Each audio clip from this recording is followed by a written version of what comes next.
দেন abstract noun মানে যেটি কোনো অনুভূতি বা অনুভূতি ও আবেগের স্থানকে বোঝায়।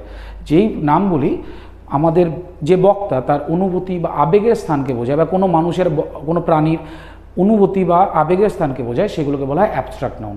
এই অ্যাবস্ট্রাক্ট নাউন কোনগুলো হতে পারে? এই অ্যাবস্ট্রাক্ট নাউনগুলো যেরকম হতে পারে, ধরে নাও হ্যাপিনেস, ধরে নাও কাম মানে শান্ত, হ্যাপিনেস মানে সুখ, তারপরে ধরে নাও বললাম অনেস্টি। হ্যাঁ, এগুলো হচ্ছে আমাদের অ্যাবস্ট্রাক্ট নাউন। ক্লিয়ার? আশা করি তোমরা এই জিনিসগুলোকে বেটারভাবে বুঝতে পেরে গেছো। আর আরও নতুন নতুন এই সব টপিক সম্বন্ধে জানতে, নতুন নতুন গ্রামারের বিষয়গুলো জানতে অবশ্যই আমাদেরকে ফলো করো। আর যদি তোমাদের এই ভিডিওগুলি হেল্পফুল হয় এবং তোমাদের কাছে এই ভিডিওগুলি ভালো লাগে, তাহলে অবশ্যই তোমাদের বন্ধুবান্ধবদের সাথে আমাদের ভিডিওগুলি শেয়ার করো, যাতে তারাও এই ভিডিওগুলো দেখে নিজেদেরকে আরও ইংরেজিতে নলেজেবল করে তুলতে পারে।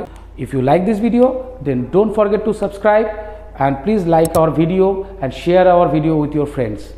So be with us for new updates.